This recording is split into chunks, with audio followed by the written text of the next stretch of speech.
오늘은 하나님 나라의 복, 긍휼과 깨끗한 마음이라는 주제로 하나님의 말씀을 함께 나누겠습니다.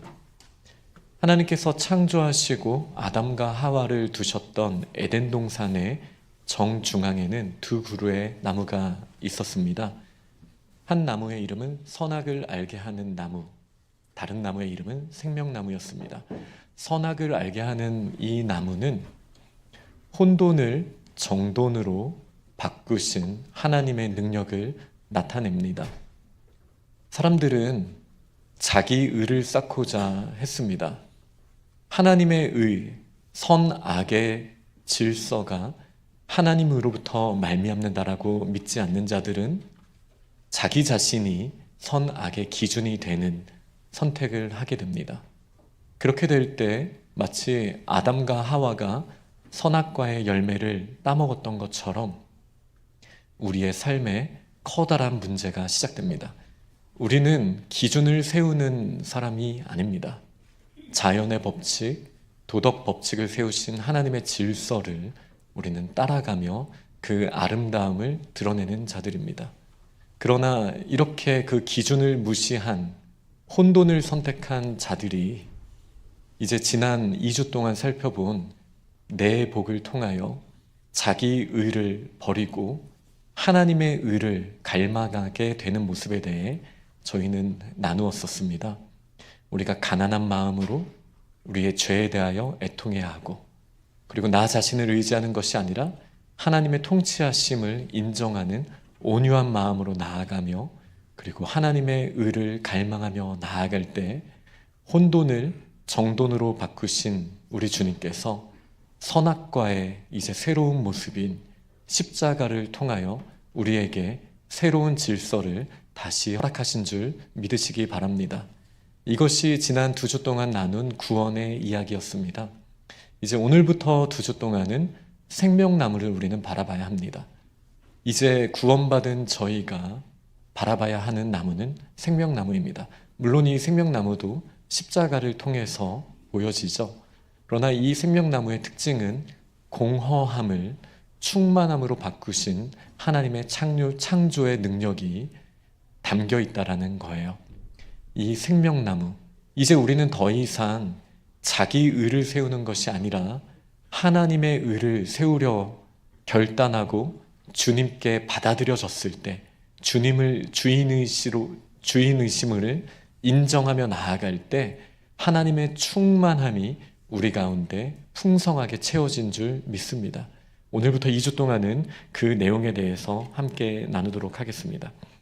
저희들은 이제 새로운 사람이 되었습니다. 하나님께서 구원하셨기 때문에 이전에 세상에 심겨졌던, 그래서 온갖 독소와 쓴 것들을 빨아당겼던 저희의 모습이 이제는 여호와의 뜰로 옮겨져서 하나님의 의, 하나님의 공의와 사랑이 우리에게 공급되어지는 전혀 새로운 사람이 되었습니다. 그러나 문제가 있습니다. 아직 옛사람의 성질이 또 성정이 저희에게 남아있다라는 거예요. 본질적으로는 새 사람이 되었죠. 저희는 구원받았고 혼돈에서 벗어나 질서로 옮겨졌습니다. 그러나 하나님의 충만함이 채워지지 않을 때 하나님의 그 사랑과 질서를 우리의 매일의 삶 가운데 채우지 못했을 때 우리의 빈 공간은 그 옛사람이 가지고 있었던 관성에 따라서 이전의 구습이, 우리의 옛 성정이 자꾸 우리에게 들어오게 됩니다. 충만하지만 여전히 세상을 바라보는 이런 이상한 모습이, 새 사람이지만 옛사람의 모습을 가지고 있는 이 모습이 저희들에게 있습니다. 이것은 첫 번째 구원과 상관이 있다라기보다는 두 번째 구원의 적용과 상관이 있는 모습입니다. 예수 그리스도의 보혈로 우리는 구원받은 자이지만, 그러나 충만하게 마치 생명나무의 풍성함을 가지고 날마다 살아가는 것은 다른 문제입니다. 하나님의 사랑이 부족해서 그럴까요? 아닙니다. 하나님의 사랑은 충만하시죠. 그 사랑이 우리에게 충만하게 이미 임하였습니다. 그런데 무엇이 문제죠? 저희의 믿음의 문제입니다. 하나님의 충만하신 사랑을 우리가 있는 그대로 받아들이지 않고 여전히 하나님의 주인 되심과 하나님의 주권자 되심, 또 하나님이 나의 삶을 통치하심에 대해서 우리가 100% 믿음으로 하나님 앞에 나아가는 것이 아니라 여전히 내가 신뢰해야 할 우상들과 나의 옛 습관들을 남겨두고 있기 때문에 우리는 이 믿음의 문제 때문에 충만한 삶을 살아가지 못할 수 있습니다. 그렇기 때문에 우리의 마음이 새롭게 변화를 받아야 합니다. 날마다 하나님을 바라보며 그분의 충만하심 가운데 우리는 나아가야 합니다. 먼저 오늘 성경은 긍휼히 여겨야 한다라고 우리들을 초청하고 있습니다. 이 긍휼이라는 단어는 조금은 복잡한 뜻을 가지고 있습니다. 엘레이몬이라고 하는 이 헬라어는 먼저는 은혜라고 저희가 생각해 볼 수 있습니다. 은혜가 무엇입니까? 자격 없는 자에게 베풀어진 거라는 거잖아요.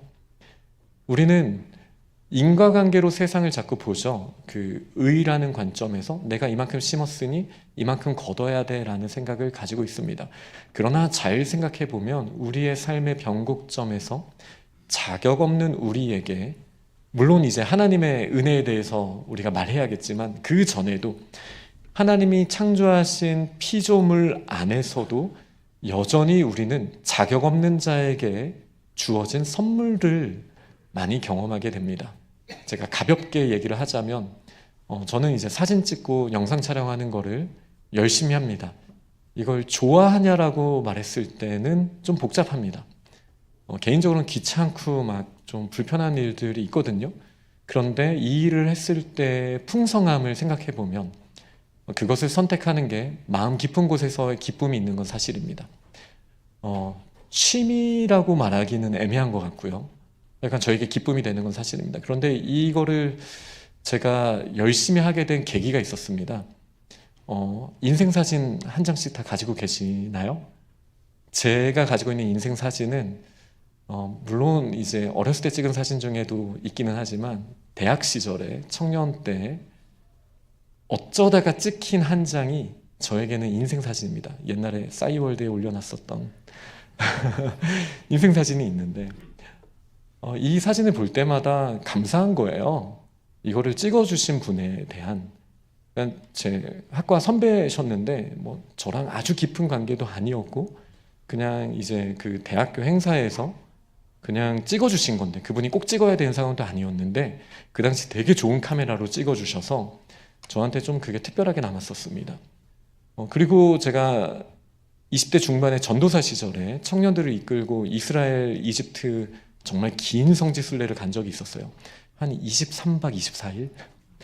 그래서 막 광야에서도 자고 막 사하라 사막에서도 2박 3일 자고 막 이렇게 즐거운 성지 순례를 했던 적이 있었는데 그때도 누군가 두 분이 굉장히 헌신하면서 사진을 찍어주신 거예요. 본인들은 다 누리지도 못하면서 같이 간 분들에 대한 사진을 찍어주셨는데 시간이 지나고 보니까 너무 값없이 나에게 주어진 선물이 가치 있다라는 걸 알게 됐어요. 그리고 이게 깊이 제 마음에 울림이 되자 저도 그런 선물을 할 수 있으면 해주고 싶다라는 마음이 이제 들게 된 거죠. 제가 이거를 인과관계로 연결하고자 하는 건 아니에요. 제가 지금 이 설명을 드리는 이유는 우리가 왜 은혜를 자격 없는 사람들에게 선물을 줄 수 있습니까? 우리가 먼저 그 경험을 했기 때문이라는 거예요. 하물며 자격 없는 저희에게 베푸신 하나님의 은혜에 대해서 저희는 지난 2주 동안 나누었습니다. 자기 의를 쌓을 수도 없는 저희에게 하나님의 의를 십자가 위에서 드러내시고 자격 없는 저희에게 아낌없이 부어주신 그 하나님의 사랑을 바라볼 때 우리에게 긍휼한 마음이 날마다 생길 수 있지 않겠습니까? 이것은 하나님의 은혜가 작아서 우리가 그 마음이 없는 게 아닙니다. 하나님의 은혜는 원래 큽니다. 그리고 하나님이 직접적으로 저희에게 주신 그 은혜도 너무나 크지만 자격 없는 저희들을 위해 주신 믿음의 선배들과 가정과 우리 친구들, 동역자들 그리고 사랑하는 사람들을 통해 저희에게 주신 그 선물들을 통해서도 우리는 하나님의 그 사랑을 깨달을 수 있습니다. 그러니 오늘 본문은 우리의 믿음에 대한 초청인 거예요.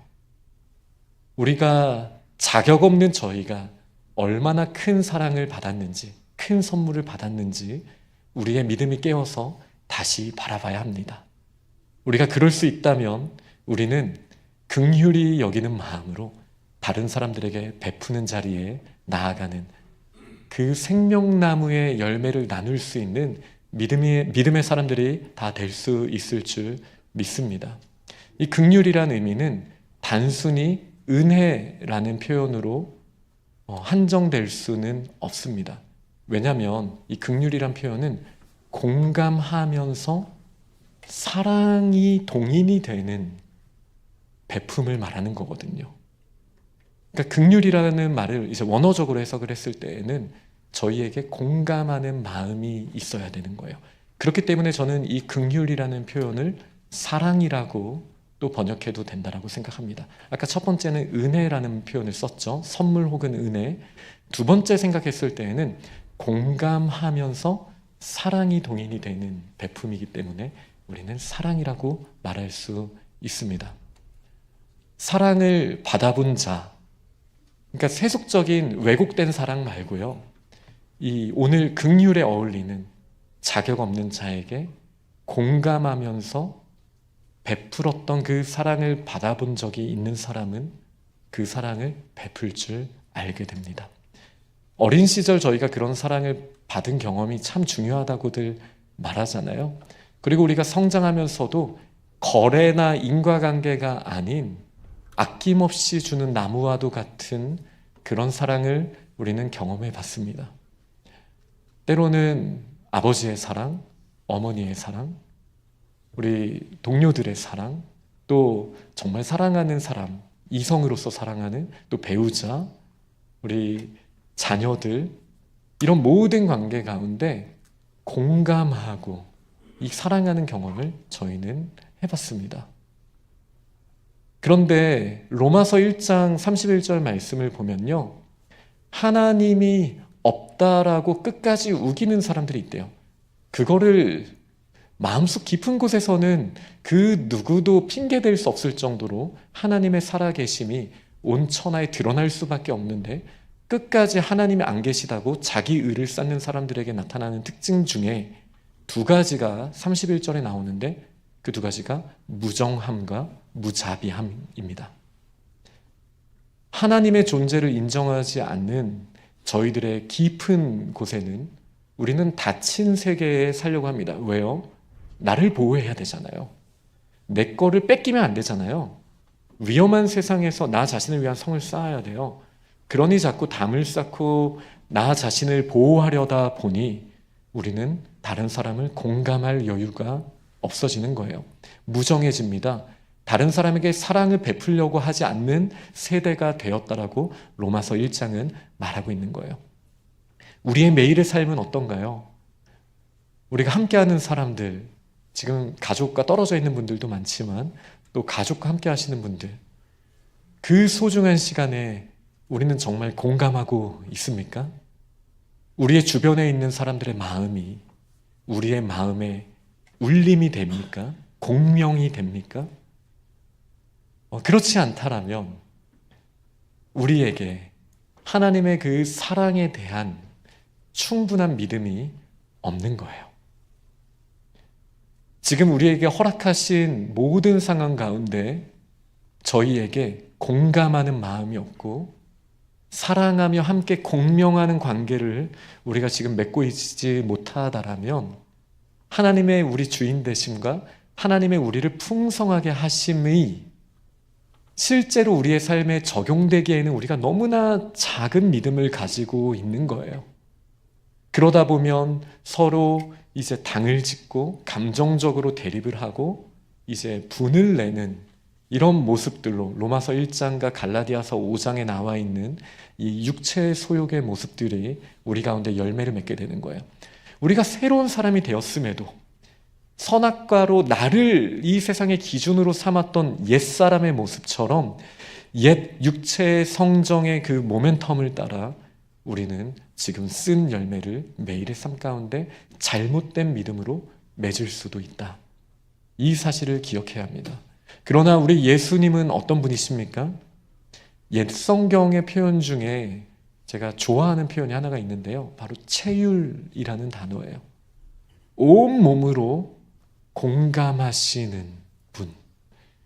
우리의 대제사장 예수 그리스도는 우리의 연약함을 체휼하지 아니하시지 않는, 이게 좀 어려운 표현인데, 그러니까 우리를 온 몸을 다하여 공감해 주시고 사랑해 주시는 분이라고 히브리서는 분명하게 말하고 있습니다. 그렇기 때문에 속량을 하신 거예요. 하나님께서는 자격 없는 저희의 그 아픔, 신음소리, 고통, 모든 것을 자신의 아픔으로 느끼셨어요. 공감하셨어요. 우리의 기쁨이 그분의 기쁨이 되기를 원하시며 우리의 모든 슬픔을 대신 가져가시고 그 책임을 지시는 모습이 십자가에서 드러나지 않았습니까? 예수 그리스도의 사랑의 시작도 공감에서부터 시작된 거예요. 그분은 우리를 공감하시고 체휼하시는 분이십니다. 그 사랑에 우리가 다시 뿌리를 내리게 됐다면 우리가 그 생명나무의 풍성함을 어찌 공감 안 하는 모습으로 누릴 수 있겠습니까? 우리는 슬퍼하는 자들과 함께 슬퍼해야 합니다. 지금 나의 눈앞에 있는 사람들과 우리는 눈을 마주치고 대화를 해야 됩니다. 그들의 마음을 느껴야 됩니다. 우리는 껍데기로 대화하는 모습이 아니라 우리의 마음 깊은 곳에서 서로 공명이 일어나는 살아있는 관계를 다시 회복해야 합니다. 그러려면 눈을 마주쳐야 돼요. 그리고 귀를 기울여야 돼요. 그리고 우리가 진심으로 듣고 공감하며 그 말을 곱씹어보고 그리고 다시 그 말에 반응하는 이런 살아있는 대화가 저희들에게 있어야 합니다. 어떻게 해요? 먼저 하나님의 그 무한하신 사랑을 우리가 믿음으로 인정하고 받아들인 이후에 그 충만함을 가지고 저희도 사랑의 자리에, 섬김의 자리에 나아갈 수 있는 줄 믿습니다. 우리의 매일의 삶 가운데 이 사랑이 회복될 수 있기를 축원합니다. 또 세 번째로 이 긍휼이라는 단어는요, 대가를 지불하고 이제 용서하고 받아들여 준다라는 점에서 용서라는 단어로 이해할 수 있습니다. 실제로 이 단어의 사전 뜻을 찾아보면 용서하다라는 의미가 들어있어요. 용서라는 것은요, 제가 방금 말씀드린 것처럼 우리가 그 짐을 같이 짊어지겠다라는 거예요. 용서는 세상의 기준에서 너의 잘못과 나의 의를 비교하고 해보고 네가 잘못했으니 너가 내 앞에 무릎을 꿇어야 된다라는 그런 관점이 아닙니다. 용서는 그의 잘못을 인정은 하되 그 연약함에 대하여 예수 그리스도처럼 체휼하고 그가 감당할 수 없는 짐을 나눠지는 거예요. 그러니까 우리 그리스도인들이 말하는 용서는요, 용서받는 자도 그 짐을 짊어지는 거죠. 하지만 용서하는 자도 그 짐을 나눠지는 거예요. 그러니 값싼 은혜라는 말은 우리 교회에서는 어울리는 표현이 아닙니다. 용서받은 자도 그 감당할 수 없는 짐을 용서한 자가 같이 짊어졌기 때문에 자기의 잘못에 대한 책임을 지는 삶을 주저하지 않게 됩니다. 반면에 용서하는 자는 서로의 의를 비교하는 것이 아니라 그의 연약함을 바라보며 이전의 나의 연약함을 깨닫는 거예요. 내가 먼저 용서받았던 그 큰 사랑을 알기에 큰 용서를 먼저 받은 저희가 공감하면서 나도 그랬었지, 나도 연약했었지, 내가 도울 거야, 나도 그렇게 긍휼히 여김으로 도움을 받았던 것처럼 나도 도울 거야, 이 자세를 갖게 되는 거예요. 이것이 성경이 말하는 긍휼입니다. 그러니 저희는 우리에게 잘못한 자들에게 긍휼의 마음을 가지고 함께 짐을 짊어지는 용서하는 자의 자리에 나아가야 합니다. 왜요? 우리가 이미 큰 용서를 받았기 때문이에요. 누가복음 18장에 보면요, 예수님께서 용서하라는 말씀을 하실 때 제자들이 몇 번이나 해주면 돼요? 이렇게 한계를 뒀거든요. 70번씩 7번, 다시 말해 끝없이 용서하라는 말씀을 주시면서 하셨던 비유의 말씀이, 한 왕이 1만 달란트 빚진 자를 탕감해 주었어요. 1만 달란트는 셀 수 없는 돈이라고 생각하시면 됩니다. 정말 어마어마한 양의 돈이에요. 그런데 그가 탕감받고 집에 돌아가는 길에 자기 자신에게 100데나리온을 빚진 자를 만나게 됩니다. 물론 100데나리온 큰 돈입니다. 1데나리온이 하루 임금이거든요. 그러니까 하루 노동하면 벌 수 있는 비용인데 100일치 이 급여를 빚졌으니 이게 엄청난 돈이잖아요. 그래서 이 사람을 보고 막 화를 내는 거예요. 여기 내용을 보면 막 목을 잡고 얘기를 했다라고 말을 하는데, 그런데 이걸 보면서 안타까움을 공감했던 사람이 있었다라고 성경은 이야기를 해요. 아니, 10,000달란트를 탕감받았는데 지금 100데나리온 때문에, 이게 굳이 돈으로 비교를 하자면 예를 들어 1,000억을 탕감받았는데 100원 빌린 사람 때문에, 아마 심적으로는 이 정도 차이거든요. 그러니까 다른 사람들이 마음이 너무 불편한 거예요. 그래서 왕에게 이야기를 합니다. 그러자 왕은 이 100데나리온 탕감을 못 받았던 사람을 탕감해주고 10,000달란트 탕감받았던 자를 옥에다 가두는 내용으로 예수님이 비유를 주셨습니다. 이 비유는 무슨 뜻이에요? 우리가 엄청 큰 용서를 받은 사람이라는 거예요. 하나님께서 우리를 용납하셨어요. 어떻게 해요? 대가를 지불하심으로요. 우리가 감당할 수 없는 죄의 문제에 대한 대가, 이 죄와 영원히 만났을 땐 지옥밖에 없잖아요. 이 문제를 해결하시기 위해 예수 그리스도께서 죽으시고 우리의 모든 죄의 대가를 십자가 위에서 대신 지불하시지 않았습니까?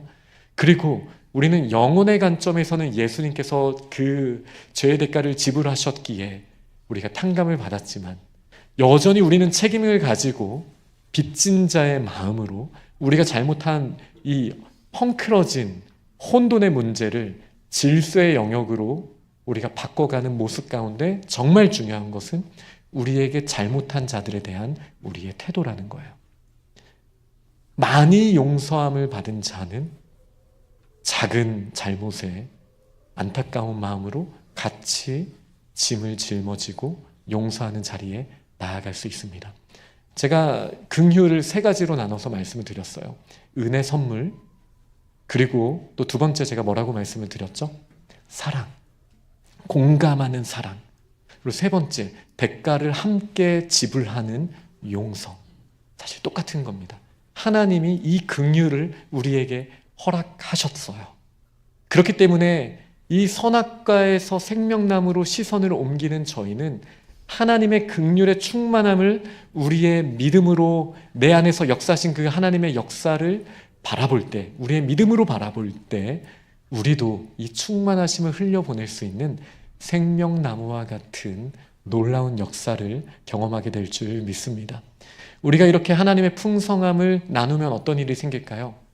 저희를 통하여 하나님의 풍성하심을 경험하는 사람들이 더 많아지겠죠. 그럼 이 땅 가운데 당연히 하나님의 나라에서는, 나중에 올 하나님의 나라에서는 이 긍휼이 넘치는 풍성한 세상을 우리는 경험할 수밖에 없지만, 이 땅에서도 우리의 긍휼이 여기는 생명나무를 나누는 이 사역을 통하여 다른 사람들도 긍휼이 여기는 일들이 일어나게 될 거예요. 이 땅에서 하나님의 나라가 확장되는 역사가 일어나게 될 것입니다. 이것이 5번째 복을 통해 저희에게 주신 하나님의 약속입니다. 6번째 복은 깨끗한 마음입니다. 깨끗한 마음은 제가 조금 더 단순하게 말씀을 드릴게요. 성경을 보면 마음이 깨끗한 자라는 표현, 청결한 마음에 대해서 이야기하실 때 2가지 키워드가 주로 따라오더라고요. 하나는 우상 숭배를 제거하는 모습입니다. 2번째는 거짓을 입에서 없애는 모습입니다. 이게 나중에 시편 24편을 보셔도 그렇고요. 에스겔 아마 36장이었던 것 같고요. 또 요한계시록 7장과 그리고 14장을 보셔도 이 내용은 반복됩니다. 마음이 청결하다라는 의미는 분명합니다. 우상을 제거하는 거예요.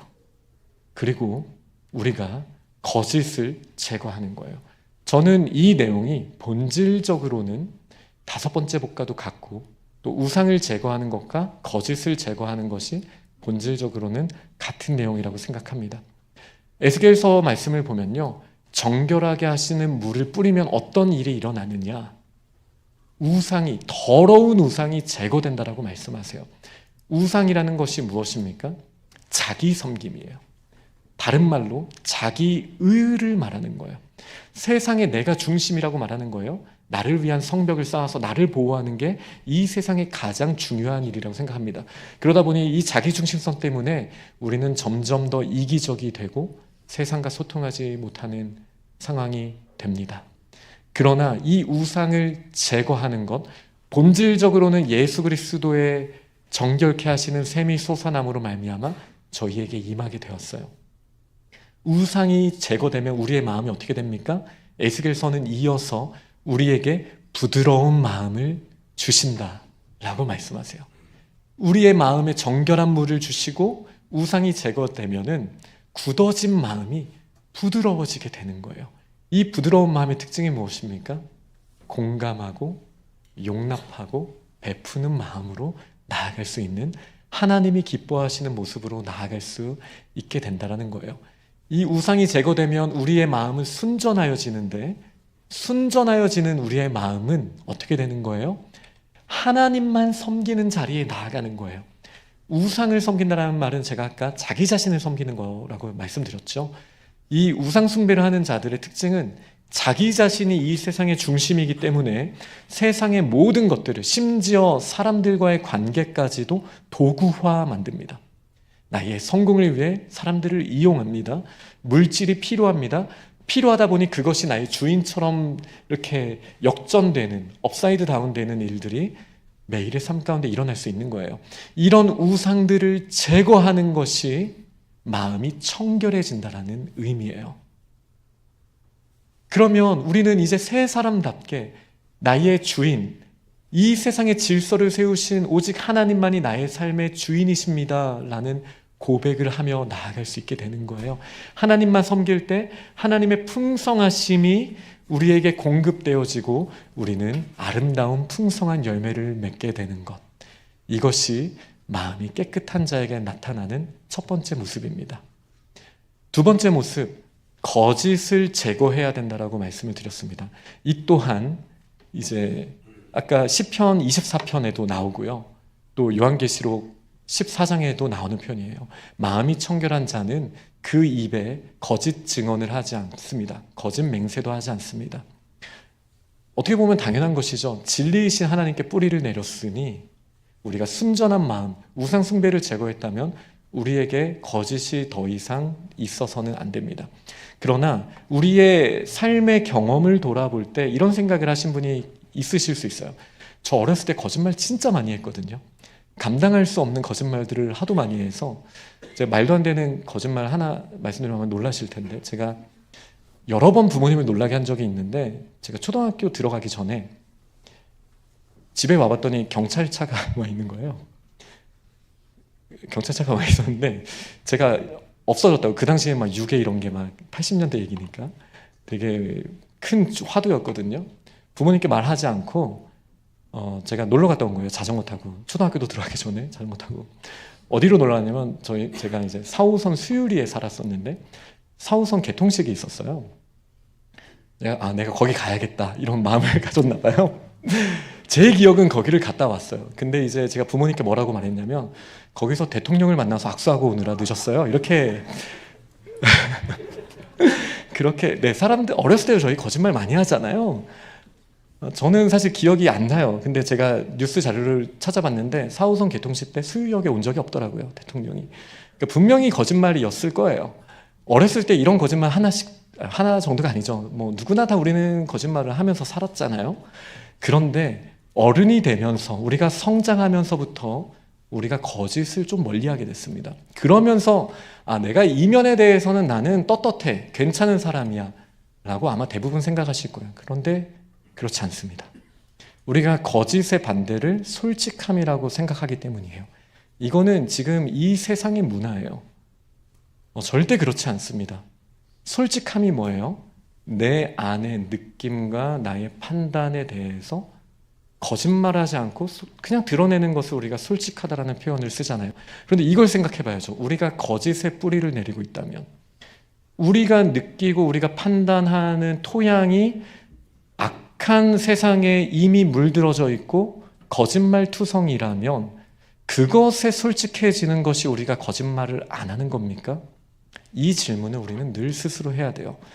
그래서 저는 솔직을 말할 때 늘 대비해서 말하는 표현이 있습니다. 바로 정직입니다. 그리스도인은 솔직해야 되는 사람이 아닙니다. 나의 감정과 나의 판단에 충실해야 되는 사람이 아닙니다. 왜죠? 우리가 지난 2주 동안 또 오늘까지 3주 동안 계속 반복해서 조심해야 된다고 말하는 게 자기의잖아요. 하나님의 진리를 벗어난 내가 뿌리를 내리고 내가 자꾸 열매 맺으려고 하는 그곳에서는 온갖 내가 모르더라도 거짓들이 열매를 맺을 수밖에 없어요. 솔직하다라는 건 이런 위험성이 있는 거예요. 정직은 무엇입니까? 나의 판단이 틀릴 수 있다라고 인정하는 거예요. 그리고 하나님 앞에 겸손히, 저는 이렇게 느꼈지만 하나님께서 사랑하라 말씀하셨으니 사랑하겠습니다. 용서하겠습니다. 이게 정직이에요. 이것이 거짓말을 안 하는 사람들의 특징인 거예요. 그러니 저는 5번째 복과 6번째 복이 본질적으로 다르지 않다라고 말씀을 드리는 거예요. 우리가 하나님의 나라에 뿌리를 내리면 생명나무처럼 하나님의 풍성함이 우리에게 채워지고 채워져서 우리가 노력하지 않아도 우리의 삶을 통해서 열매 맺게 되어 있습니다. 지금 저는 세상의 성공의 법칙을 말하는 게 아니에요. 긍휼해지려면 이런 노력을 해보십시오, 저렇게 해보십시오. 아니요. 우리의 믿음의 문제라니까요. 하나님의 그 충만하심을 우리가 믿음으로 인정하지 못하기 때문에 우리가 그런 사랑을 베풀지 못하고 있는 거예요. 그러니 나의 믿음 없음을 불쌍히 여기소서. 주님의 사랑으로 충만하게 채워주셨음을 제가 깨닫고 그 사랑을 나누는 삶을 살게 하여 주옵소서. 이렇게 믿음으로 고백하며 나아가는 귀한 지체들이 다 될 수 있기를 원합니다. 말씀을 맺도록 하겠습니다. 누가 복 있는 사람입니까? 긍휼히 여기며 마음이 깨끗해져야 합니다. 우리는 값없이 나눌 수 있는 자리에 나아갈 수 있습니다.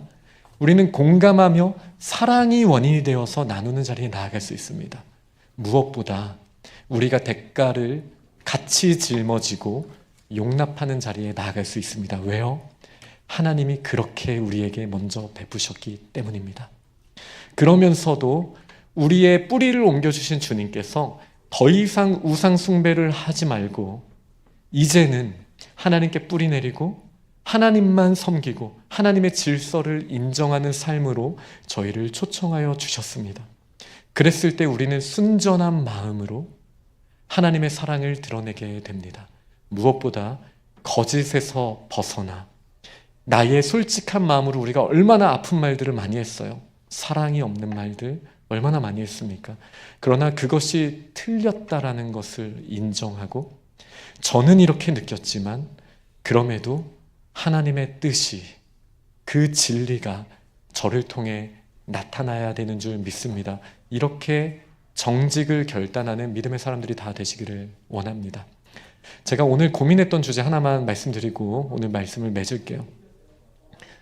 오늘 아침에 일어나서 마음이 조금 불편했습니다. 눈이 왔더라고요.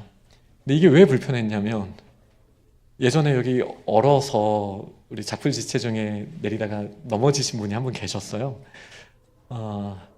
이 눈을 어떻게든 좀 치워야겠다라는 생각이 들잖아요, 당연히. 그런데 제가 이 쿼크의 무게, 말도 안 되는 소리인 거 저도 알고 있습니다. 쿼크의 무게 때문에 오늘 1시 반에 과학 세미나가 있는데 지난주에 거기에 꽂혀가지고 너무 분주했어요, 마음이. 그래서 마지막 설교 정리에 그 최고 집중할 수 있는 예배 전 시간을 제가 설교 준비 마지막 준비 시간으로 남겨놓고 어제 잠들었어요. 어제 밤까지는 코크와 씨름을 하다가 그랬는데 이 두 가지가 겹쳐버리는 상황이 된 거예요. 설교를 더 마무리해야 되는 상황, 눈을 치워야 되는 상황. 제가 원래 마법의 단어가 어렸을 때는 엄마잖아요. 유리창 깨고 엄마 이런 것처럼 저희 아내를 바라보며 여보 했을 때 저희 아내가 저에게 용기를 줬거든요. 설교 준비해. 그냥 눈 말고 눈은 괜찮아. 그냥 설교 준비합시다. 이렇게 이야기를 했어요. 그리고 제가 일찍 교회에 왔는데 그래도 어제 쉐리가 인도를 많이 치워주셔서 많이 정리가 되었지만 도로 쪽이 염려가 됐어요. 그러나 저는 이미 결단을 하고 왔기 때문에 모르는 척 이제 사무실로 들어왔어요. 그런데 하나님을 참 사랑하시는 분이 한 분이 오셔가지고 그 길을 치우시는 거예요. 제 마음에 또 여전히 지금 나가서 도와드려야 되는데 근데 이번엔 두 가지 마음이 있었어요. 그 시간에 눈이 왔거든요. 머리에 힘 주고 왔는데 이거 정장 입고 이 불편함과 또 설교 정리가 좀 더 돼야 되는 마무리를 해야 되는 상황이었어요. 그래서 제가 나가서 너무 죄송한데 제가 준비가 좀 덜 됐어요. 근데 너무 감사합니다라는 인사밖에 못 드렸어요. 그러니까 저희는 예상치 계획한 대로 모든 일들이 일어나지는 않는 것 같아요.